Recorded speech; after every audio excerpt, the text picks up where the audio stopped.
This time, on episode 347 of Legends of S.H.I.E.L.D., we'll be discussing Luke Cage, Season 2, Episode 3, Wig Out, and Season 2, Episode 4, I Get Physical. I'm Stephen John Drew from Better Podcasting, a podcast about podcasting, part of the Gonna Geek Network. Just like the show you're checking out now. Shows on the network are individually owned, and opinions expressed may not reflect others. Find fantastic geeky shows at GonnaGeekNetwork.com. You have been granted clearance by Director Alfonso Mack Mackenzie. Stand by for a S.H.I.E.L.D. debriefing.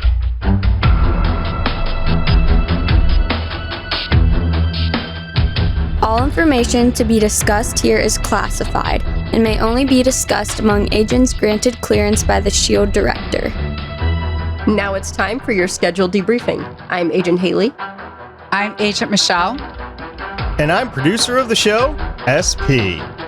Welcome to Legends of S.H.I.E.L.D., a Marvel Comic Universe fan show. This show is recorded on Thursday, August 27th, 2020, live from the Legends of S.H.I.E.L.D. studios and broadcast borough-wide via www.geeks.live. Come join our live chat as we record.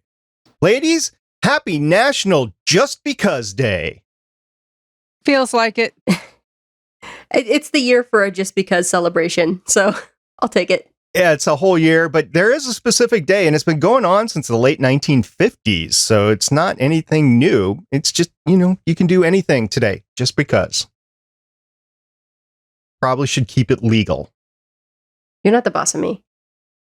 When have I ever been?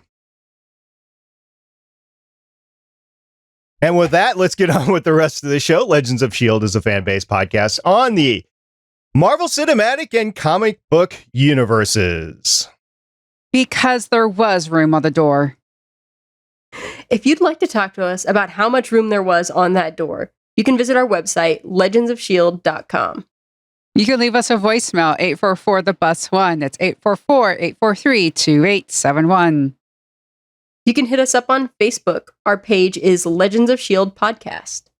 We're on Twitter, at Legends of S.H.I.E.L.D.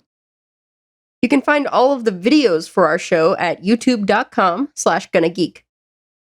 You can tell your Amazon device to enable Legends of S.H.I.E.L.D. skill. Or you can join our Discord server and talk about how much room there was on the door at GonnaGeek.com/Discord. And remember, Legends of S.H.I.E.L.D. is a proud member of the GonnaGeek.com network. I feel a need to talk about Titanic right now because I think that's the big. I mean, there was a lot of issues with the film, a lot of great things with the film too. But the door, did the door fail the film? Like, is the film not even better than it should be because of the door scene? Well, that, and also Neil deGrasse Tyson has brought up that the stars are wrong. Yes. The stars are wrong, and I guess there's a sunrise when there's supposed to be a sunset or something like that. But I think the door issue says a lot more about Rose than it does about anything. I love you so much, Jack. I'm going to watch you freeze to death. That's how much I love you. And she throws the big jewel in the drink 2 years later. Yeah. She's like, I'm going to die, and no one else gets it. Yeah. It's selfish there, girl. Yep. By the way, just want to say that Agent Lauren couldn't be with us tonight. I don't know when she'll be back because I think she has scheduled her surgery. So we will wish her well and we will anticipate her back at some point. We just don't know when that's going to be. Until then, it'll be Haley when she can be here, and Michelle and myself, and then anybody else that I can wrangle to talk about some great stuff like Luke Cage. So that's what we're doing here. So, yep. And again, if you want to reach out to Lauren, you can probably reach out to her on Twitter. That's the best place to get her, at SithWitch, which is, Star Wars. Anyway, are you two ladies ready to talk about the next 2 episodes of Luke Cage? That's what we're here for? Tonight? Yeah. Oh, okay. Then sure. Okay, let's go.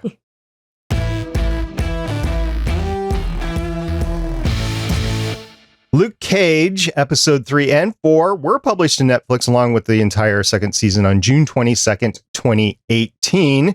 So we're not that far behind. 2 years, that's pretty good in terms of Legends of S.H.I.E.L.D. time. We've been better, we've been worse, so I'm just going to call that a win. In the meantime, Season 2, Episode 3 was named a Wig Out. Michelle, why don't you run down the creative team for the episode?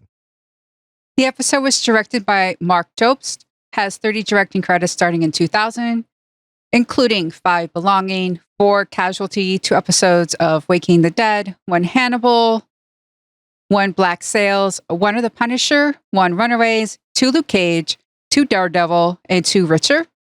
The episode was written by Matt Owens, has 4 writing credits starting in 2017, 4 Agents of S.H.I.E.L.D., and 3 episodes of Luke Cage. And Haley, the second episode that we watched tonight, or at least a couple of us watched tonight, was I Get Physical. Why don't you run down the creative team for that episode? This episode was written by Salli Richardson-Whitfield. You may know her as Dr. Allison Blake from Eureka, but she has 34 directing credits starting in 2011. Those credits include 2 episodes of Eureka, 2 of Queen Sugar, 1 of Scandal, 1 of Agents of S.H.I.E.L.D., 1 of Luke Cage, 1 of Black Lightning, 1 of The Punisher, 2 of The Magicians, and 2 of Altered Carbon. The episode was written by Matthew Lopes, who has 5 writing credits starting in 2014. A lot of that is wrestling. He has 1 episode of Raw, WWE, 1 episode of WWE SmackDown, 1 episode of WWE Main Event, and 2 episodes of Luke Cage. Whoa. Wait a minute. There was a writer for wrestling episodes? This might come as a shock to you, but it's not real. Well, I knew that, but I didn't know. It's real. Like, they actually get hurt and stuff, but that's not just like the outcomes of a wrestling match. I didn't know that they officially recognized script writers for it, though. They have to now. There's all sorts of contracts with the guilds and things in Hollywood. Like, everybody has to get credit. You can't pretend like it's fake anymore, or real when it's fake. I'm trying to remember who wrote an episode of a reality show, and I think it was Deadliest Cat. I can't remember who it was. I think it was Kevin Tankeron, but I can't remember. And we talked about it before on the show. It was a reality TV credit. I want to take a step back. Dr. Allison Blake. I knew she was getting big into directing near the end of Eureka, but she has continued, and that's Salli Richardson-Whitfield. And I saw her name attached to this episode. I knew this is amazing. I'm so glad that they brought her into this series. I think you're seeing that a lot with female actors. They know as they get older, it's harder for them to continue getting acting work. So when they've got a big TV show, they start trying to get in on directing because they can keep that career going much more easily.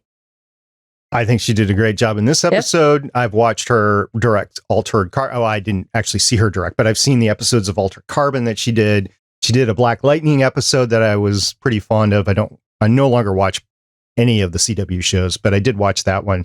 So really cool seeing her show up. I likened that to, who was it on Voyager? What was his name? He's kind of a goofball in person, but he does a lot of directing now too. Oh, she's going to be doing the Wheel of Time series when it starts. Oh, nice. She's directing it or producing it? Yeah, directing 2 episodes. Oh, nice. So that's cool. And I'm glad the episode was really good too here in Luke Cage. We'll talk about that in a second. Oh, by the way, talking about great people, Cheo Hodari Cokcer is the showrunner for the entire 2 seasons and thus the series of Luke Cage. All right. We often equate the titles of the episode to the themes of the episode. And Haley, you're just amazing at this. So I'm just going to throw this to you. Wig Out. What is the theme of that episode? So normally, yes, this is a lot of fun for me, but I watched 5 episodes at once today and I don't remember what happened in each individual episode. So it's harder for me to do this for both episodes. So what you're saying is you're wigging out by me asking you about Wig Out. Exactly. Okay. Michelle, why don't you save your co-host Haley here? Well, to wig out just means you're sort of losing it. And there's some people who they don't really have it all together. And they're starting to unravel a little bit. And we'll talk about that more in the rest of the episode here. So I think that's a good one. How about I Get Physical? What do you think, Michelle? Well, gee, how about a bar fight and hitting some walls and other stuff like that? There's no coffee involved? Well, there's a lack of coffee now in Luke Cage's life. There is indeed. So I promised the ladies that we would start at the bar fight because it was amazing. And no, this is not a guy bar fight, although, I mean, there's guys involved. This is the ladies fighting. This is Colleen and Misty going at it. And this is, I think, Misty's redemption because she feels like she's not complete without her arm. There's a scene in there. I'm not going to spoil it because I'm going to let Michelle talk about it because I know she wants to talk about it. And Misty's all right afterwards. But the bar fight scene was amazing. So, Michelle, what do you got? Well, we get Colleen and Misty in a boxing ring, and Misty is talking about how she feels like her identity was taken when she lost her arm. And Colleen is just there and still like sparring with her and keeps like, with the punching and keep talking with her and everything. And they end up going to a bar, and this guy rolls up with a really awful come online and then realize that he's just upset with Misty because she arrested one of his friends. And then she started to fight. The bar fight broke out. And I loved it because it started, and then Misty looked at Colleen, and Colleen just leaned back like, girl, you're Misty Knight. You got this. And that's what happened. I mean, glass is breaking. She's fighting. There's a pool stick, I think, involved. And there's one guy who wants to get involved, but that's when Colleen jumps in. Colleen jumps in to keep the fight fair. Because Misty is going against this guy, and this other guy just wants to get in, and Colleen's like, nope, not having it. And then she gets to kick that guy's butt. It was just, it makes me, I wanted them to get their own show. I said that when we covered Iron Fist, and this makes me even miss the whole possible Misty Colleen show. And yeah, but it was amazing.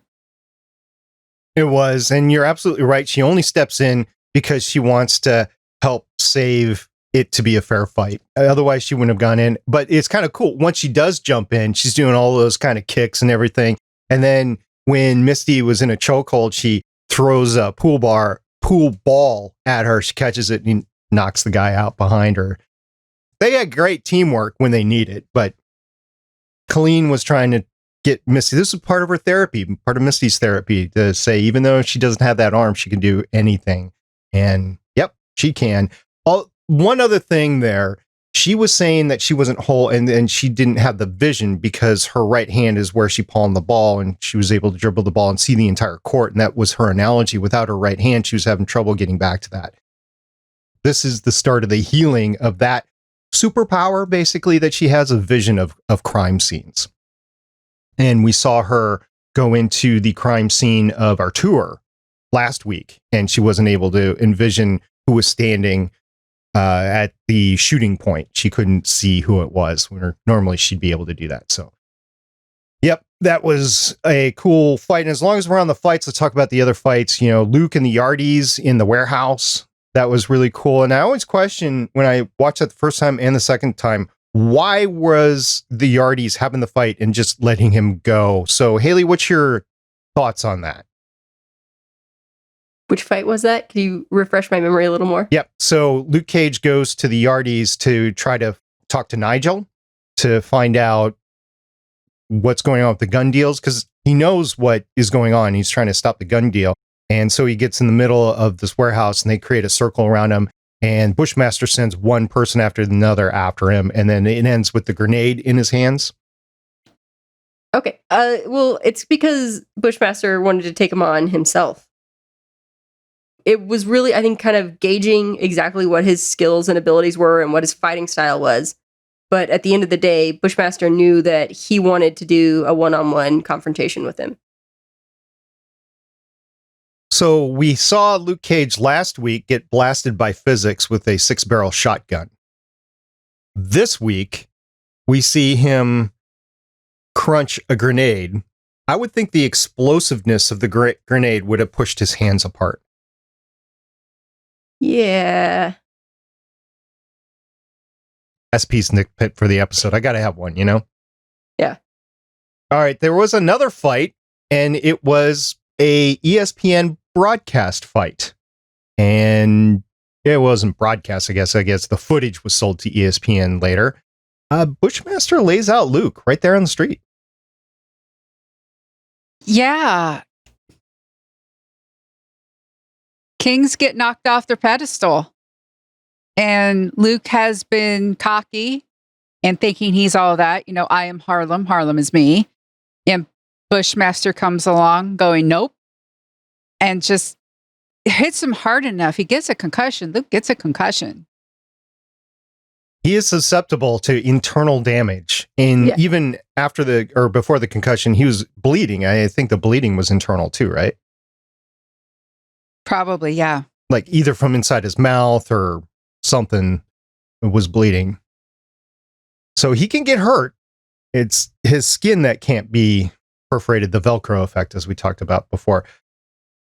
The fight was cool. It was even broadcast on ESPN. Stephen A. Smith, who's on ESPN even today, as we record this, comes on and continuing the cameos that are in Luke Cage. We had the NFL coach Todd Bowles last time. This time we had Stephen A. Smith. So professional sports are big into at least the Luke Cage series here. I don't think it would have worked in Jessica Jones, but it's big in Luke Cage. So that's pretty cool. Even Misty, she's was a semi-pro basketball player, right? The actress? No, Misty Knight in this universe, I think, was she semi-pro or was she WNBA? I know they talk a lot about her like in college and in high school and stuff. I don't remember. It's been too long since I watched the first season. So a lot of sports analogies, you know, sports ball, as Michelle often says. Let's go back to Bushmaster, because this entire series is starting to revolve around Bushmaster. In the first episode that we watched, Wig Out, he comes up with a plan that really hasn't deviated into the second episode that we saw tonight, the fourth episode of the season. He wants to go after the heart of Harlem because he wants Harlem. So he has to take out the heart of Harlem, which is Luke Cage right now. And then he also wants to kill Mariah Stokes. I like how he says Stokes all the time. Mariah Stokes. Oh, she does not like being called that at all. But we learn more. I like the when we learn about the story that Bushmaster tells about the two people, the one at the top of the hill and one at the bottom, and how the person at the top of the hill feels safe, but the person at the bottom knows that they can, you know, rise and kick the person on the top of the hill down. And we learned that it seems as though his parents or grandparents was involved in creating the club. And he's talking to Mariah about, you know, how the club started and who built it. And he actually asked about person. And Mariah just looks at him and says, everyone remembers the kings and the queens and forgets the flunkies. It's just like, first off, it's unfortunately true. And second, I have to admit, that was a great put down. That was just, oh, that was cold. But also, like, you know, he's going to repeat those words to her when he kills her. If he kills her. If he does. I haven't seen anything beyond, well, unfortunately, the 5th episode. Whoops. Thanks, Netflix autoplay. But I don't know if that happens this season, but I kind of think it will. I wouldn't be surprised if it happens. Of course, I've seen the rest of the season, so I'm not going to comment one way or the other. I will say that after watching the entire season and then going to that conversation, it happened in the second episode that we watched, where Bushmaster comes to Mariah's office in the club, and they were just talking about a bunch of stuff. And this is after, by the way, that he gave Shades the bags of money with Nigel's head in it.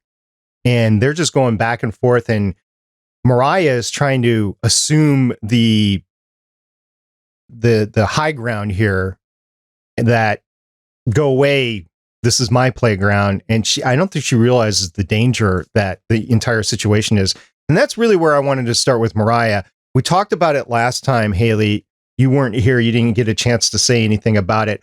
Mariah has been deluding herself all these 4 episodes. There's no ifs, ands, or buts about it. There is stuff going on around her, and she's blinded to it. She's shutting down shades. She doesn't want to talk to Chi about the possibility that she's being swindled, or at the very least has a vulnerability. She just thinks that she's got everything planned out and everything's going to work the way she's planned it out. And we all know that all good plans don't survive first contact. What do you think about Mariah deluding herself and everybody else around her? I think we're kind of seeing the same thing with Mariah as we are with Luke. Like, they both think they're invincible and untouchable just because of the plans, the way things have worked out at the beginning of this season. And then these first few episodes, it's kind of exposing the vulnerabilities of both of them. More so Luke at this point, we're seeing him at the beginning thinking, I can't get hurt. No one can stop me. I'm even more invincible than I was last season. And then immediately getting hurt in the first few episodes. Mariah thinks because she's got this legitimate money now, she's untouchable. No one can hurt her. And I think we're starting to see things unravel for her as well. And we're probably going to see more of that going forward.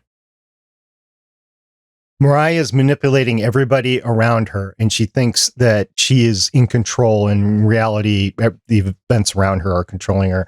She's manipulating Tilda, manipulating her with the keyboard, with the charity event. The charity event was about trying to get on Tilda's good half.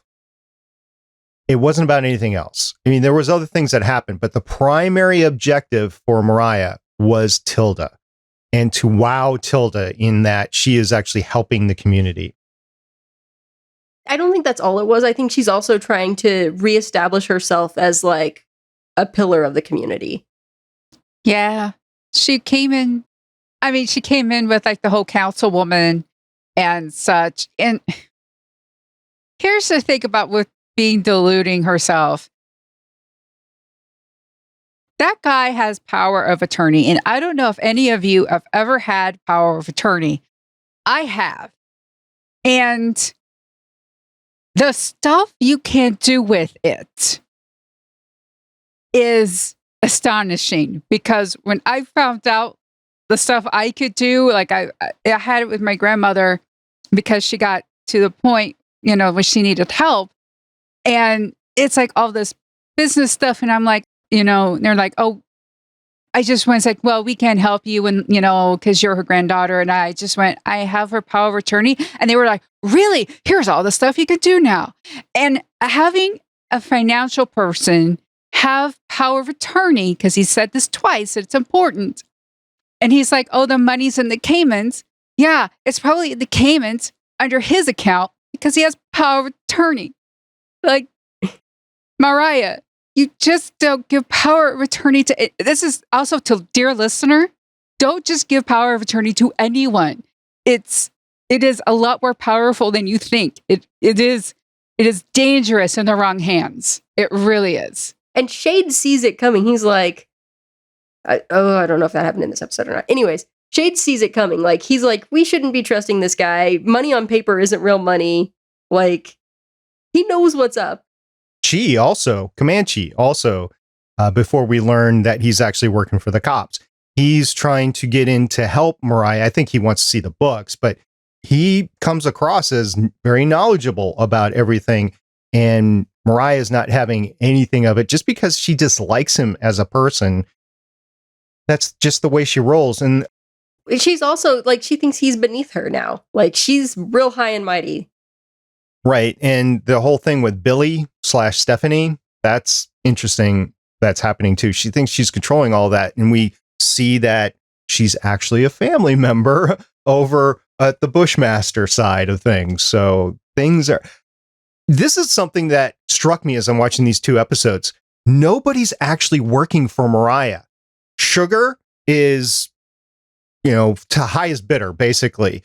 Shades is working for her, but she's pushing him away so much that she's not listening to him. Comanche's working for the cops, and Billy or Stephanie, she's working for the Bushman. There's nobody who's actually working for Mariah here. She doesn't inspire loyalty. Nope, not even with Luke Cage. Which, let's talk about Luke, because Luke's cockiness equals Mariah's delusion here. We've talked about it before already. It started with the domestic violence. We talked about the domestic violence last time and don't want to repeat that necessarily right now in this episode. But he comes out of it saying, yeah, I can do things with my fist and get results. And this is what things are going. And then it leads to this whole confrontation with Claire, and he thinks he's invincible and he gets knocked out by Bushmaster.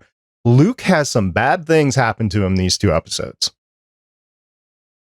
It's interesting talking about the Claire Luke dynamic that happens in this episode. First, Claire goes behind his back and talks to his father about him, but not like it's saying that I know your son or anything like that. And that is wrong. What Claire did was wrong. It doesn't matter her intentions. Her going behind Luke's back, talking to his father about him, that was wrong. Now, Luke has an issue. It's interesting. Luke, this is intersectionality happening right here when it comes to Luke. Luke calls Claire woman, and he wants her to be in a certain place for him. He wants her in the supportive role. He wants her to not question him. Stop nagging me. All this type of stuff. And then he has justifiable anger as a Black American. And he is right. His anger, when it comes to that, is justified. But she does have a point when she says, you know, using your fist to be a hero is one thing. It's when you start enjoying it, that's another. Like, are you doing this to be a hero, or are you beating up people because it feels good? And I think that's what her point was, that she was trying to make. But combined with like what's going on with Luke, he's feeling all these things, and the punching of the wall, that was tough. That was a tough moment. Especially since we learned that it was Claire's childhood with her parents. So it affected her very much. And we often see the people that grow up in those types of relationships sometimes get trapped in those relationships, but if they see it, they just avoid it and move on. And that's what happens here. Claire decides to leave to go to Havana, where her family is, and just ends up leaving. And I think we need to talk about that here. And spoiler, if you didn't know this already, this is a series from 2018. Michelle and Haley haven't watched the rest of it. But if you look at Rosario Dawson's IMDb credits, this is the last credit that she has, wig out, of Luke Cage. This is the last credit she has in the entire Defenders universe. This is her goodbye. She never comes back. We've already seen Iron Fist because we watched it out of order. She's not in that. She's not in the rest of this. IMDb credits says she's not in everything else. She doesn't get any sort of farewell other than this. I think I have a lot of respect for Rosario Dawson. I have a lot of respect for the character. I think this was a terrible way for her to leave the universe. I think it was a great way for her to leave the relationship because she needed to. Terrible way to leave the universe. I wish I knew more about what happened with the show. Lauren typically has this kind of knowledge, but it seems like in the first few episodes that they were building more for her. And then she's just gone. I have no idea if something happened, like if it was a break in relationship between the Netflix Marvel team and Rosario Dawson. I have no idea. I just know. And she has now been cast in Star Wars. So I think that's still a rumor. Okay. I think. Isn't it? I don't know for sure. I just remember her being aligned to the, what's her name? Ahsoka? I've heard that. I've heard that too. I think it's also still a rumor. Well, if true, then there was no break between the relationship with Disney and her. But I don't know. Maybe we'll find out more of what happened here. But again, I think this is an awful way to end the character's run because she has been with the universe since Daredevil season 1. And for her to go from there to here, and then this is the way she has to go out, just really rough. Maybe it underscores why she's leaving, but just really rough way to, you always want your character that's been along this time to have a decent farewell. And I don't think this was a decent farewell. This was horrific. I'm looking at her IMDb page now. Also, it's got her listed as Ahsoka for the next season of The Mandalorian. So maybe it is confirmed now. But it looks like she did a lot of voice work and then like episodes of TV, but I don't see it's like, oh, this is the big project she left and couldn't do both shows. So I don't know. I wonder if it's a behind the scenes thing, because that is a very ungracious way to leave. And she's night nurse, basically. She was in all the shows.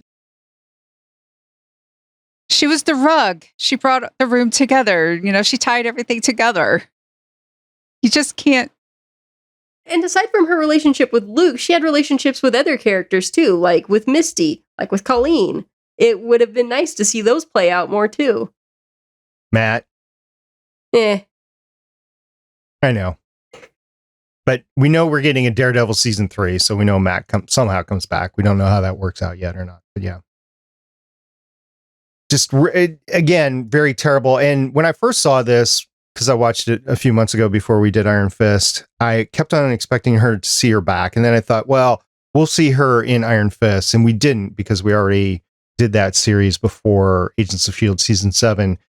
And it just hit me like a ton of bricks. Like, this was her last episode. And I went back to watch this last scenes of this episode when we were doing Iron Fist. And I just couldn't believe that this was the way that Rosario Dawson left the Defenders universe. Yeah, I mean, just watching the episode, I assumed she came back towards the end of the season.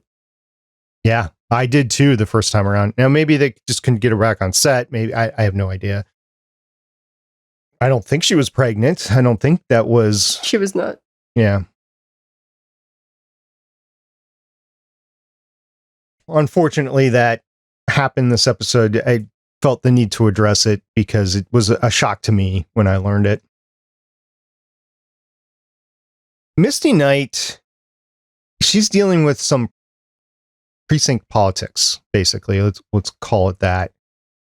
In addition to her wonderful therapy session with Colleen, she's dealing with coming back as a detective, and she's got a lot of stuff happening around her.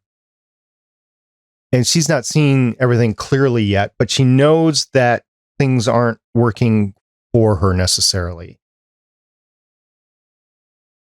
It's just interesting watching her navigate through this. And she's untouchable. She's Private Ryan, to take that analogy, but she's finding it difficult to work as she used to, not just because of her arm, but because of everything going on around her. You mean people breaking out in show tunes at the office? That doesn't happen at your office? Well, it's okay. They just worked a double homicide. They can go ahead and do that. Yeah. She's out of the loop for, I think, different reasons. Yes, her arm, but also with her association with Luke Cage. The captain really isn't fond of Luke Cage, and therefore doesn't really like the fact that Misty helps him. So that's not really helping her right now either. Yeah, she basically goes head to head with him and loses. And it's kind of amazing that Luke is still out there and not arrested from his vigilante work, because he did basically assault, even though it was part of the domestic violence, he assaulted Cockroach. I think it's because he didn't press criminal charges. He would rather get Luke's money. Yeah, the episode ends with him being served. So I'm thinking Cockroach is going to try to sue. I think it's Cockroach who's doing the serving. I'm trying to remember who the name of the Mariah Dillard's lawyer is that has come in and saved everybody in the precinct before. I'm trying to remember his name, but I think he's involved in this. The other person that we need to talk about is Tilda individually. She's going through a lot. She's kind of everywhere and interfacing with everybody on the peripheral, and nobody either realizes her connections or it's just happenstance or whatever, but she's trying to sort everything out. And I don't think she's made any firm decisions yet, but she's basically met all the players because Luke Cage even comes by her place. How many of you were thinking that Luke was going to hit that? This season's not over yet, is what I think. I almost thought that he was going to immediately do breakup sex. You know, Claire just left and, you know, he can't go along without coffee. I think he could go a day or so without coffee. Not once you're used to having coffee every day, like you feel it if you don't get your coffee. Well, you can go a few hours without coffee. I've done it. Yeah, but a whole day. Yeah, a whole day's hard. Yeah, it is. Which is why I've been drinking decaf or half calf for the most part. It's still rough, by the way, with half calf. If you've had 4 or 5 cups of half calf during the day and then you go cold turkey the next day, yeah, it catches up with you eventually. Yeah. Anyway, Tilda is in the middle of everything, and it'll be interesting to see where she goes for the rest of the series. And she has not been, when she's met both Bushmaster and Luke Cage, she has not been 100% open in either case. She's always had something in reserve. So, like, she doesn't tell Luke that she met Bushmaster. She's keeping her options open. Yeah. She's got a curious mind, so she wants the knowledge that Bushmaster has. She doesn't want Luke Cage on her tail. Maybe in more ways than one. Literally or figuratively, yeah. I think she's playing all the cards right now and waiting to see how things are going to go. I can't blame her, especially with her past. The series has been phenomenal with music. We talked about it before, how Cheo was a music journalist, and that's probably where this all comes from, this phenomenal music talent that comes in here. It is simply the soul of the series, whether it's music that is playing in somebody's earphones or whether it's music that's being performed on the stage at the club. It has simply been this, because the music perfectly matches what's going on screen. It does. All right, ladies, that's the end of what I had to talk about. And Haley, is there anything else that you want to talk about that's not episode 5 related? No, I think the last few things I have in my mind are from episode 5. So I'll save those for next week. We look forward to it. Michelle, anything else? No, I'm good. And so am I. And that will be the end of our discussion of Luke Cage Season 2, Episode 3 and 4. Next Thursday, we'll talk about Luke Cage Season 2, Episode 5, All Sold Out. And sold is spelled SOULED. And Episode 6, The Basement. And ladies, I think the two of you need to get in a ring and have a fight commentated by ESPN on the way out. So go. Boom.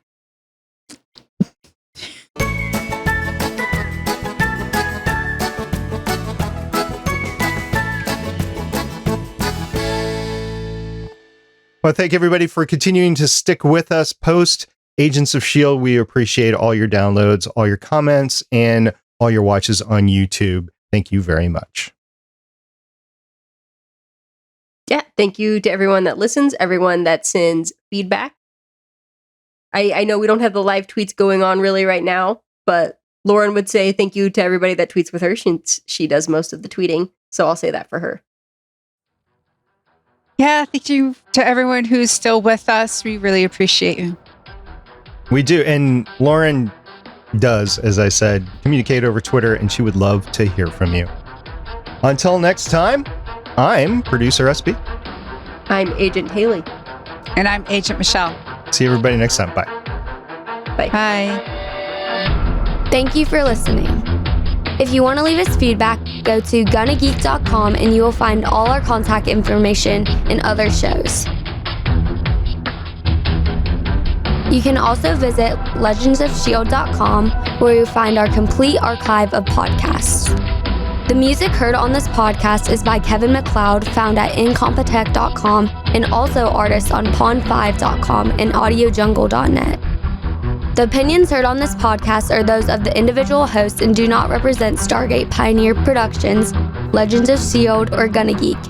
Agents of S.H.I.E.L.D is the property of the Disney Corporation, Marvel Studios, and ABC. No infringement is intended.